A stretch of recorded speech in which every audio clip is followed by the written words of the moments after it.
Namaste, Jai Shri Krishna, Salam Alaikum, and thank you for acknowledging and giving our family the presence in the Oman-India relations of more than 374 years. I am the 13th generation residing in Oman with my daughter, 14th generation, and doing business on the soil of Oman. My ancestors came to Sur, Oman, or Sur Magam, from Kutch Mandvi to Sur and then to Muscat in 1650. And since 1655 till date, we reside in Oman doing our own business, and we are very thankful to late His Majesty's family, Sultan Qaboos, who gave us the respect, the support to be business people and to be part of the Omani economy, and the original Indian families who brought in migration all the way from Kutch Mandvi to Sur and then to Muscat.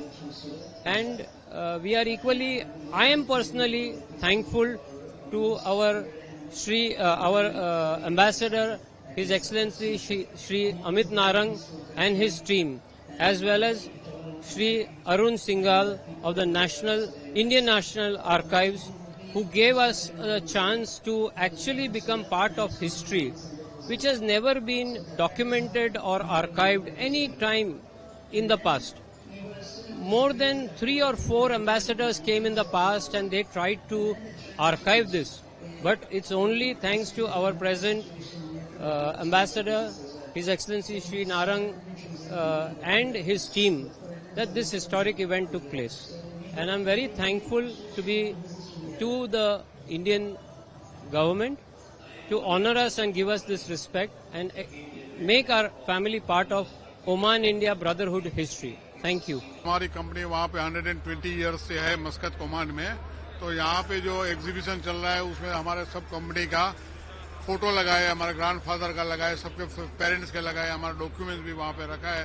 तो ये सब मोदी जी की मेहरबानी से हुआ है, नहीं तो ऐसा ओमान को कौन पहचानता, इतना छोटा देश है। लेकिन आज जो मोदी ने किया, और इससे भी बहुत पुराना रिश्ता है ओमान के साथ में इंडिया का, लेकिन मोदी जी ने बहुत आगे बढ़ाया है। आप लोगों के बारे में मोदी जी ने जब कहा, हाँ आप लोगों के बारे में बताया, हाँ हाँ, आपका उदाहरण देके बाकी लोगों क्योंकि ये अभी लास्ट एक साल के 2 साल के अंदर बहुत ओमान में भी तरक्की हुई है, और because of the Modi only it is happens that one also. No it's definitely it is Modi ji के लिए वजह से ही पूरा ये हुआ है पूरा, तो वो तो होना ही चाहिए, और देश का नाम बहुत ऊपर आ गया हमारा इंडिया का। गुजरात में है, बॉम्बे में है, एंड मोस्टली सब लोग हम लोग ओमान में है, पूरी फैमिली बहुत साल से वहाँ पे रहते हैं हम लोग।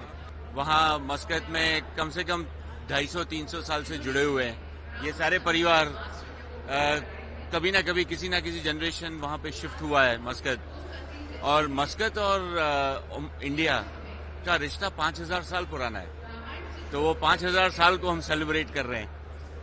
ये अभी का रिश्ता नहीं है।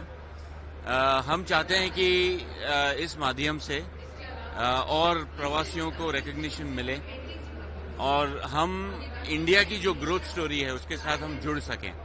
हम चाहते हैं कि इंडिया में जो स्किल डेवलपमेंट जो चल रहा है वो वहाँ पे आए, और हमें उसका फायदा मिले कि ये स्किल डेवलपमेंट ओमान में कैसे लाया जा सकता है। इंडिया में जो टेक्नोलॉजी जितना एक्सपेंशन हो रहा है, जितना मैन्युफैक्चरिंग हो रहा है, अभी जैसे मोदी जी ने कहा कि हम प्लेन बना रहे हैं यहाँ पे, तो हम चाहेंगे कि उस प्लेन के पार्ट्स ओमान में बने, तो उस तरह से दोनों देशों का फायदा होगा। और हमारी कोशिश यही है कि इस माध्यम से या इस मंच से इसको कैसे और आगे बढ़ाया जाए। मोदी जी ने जब स्पीच में बोला कि बहुत सारे फैमिलीज की पुराने जो बहुत माय फादर इन लॉ जो 80 इयर्स के हैं उनकी हिस्ट्री रिकॉर्ड की हुई है, तो हम लोग बहुत खुश हो गए कि मोदी जी ने भी वो देखा और उन्होंने मेंशन किया स्पीच में, तो हम बहुत खुश हुए। नेशनल आर्काइव्स में हम लोग की सब फैमिलीज की हिस्ट्री रिकॉर्डेड है। I would request everybody to go and have a look at it.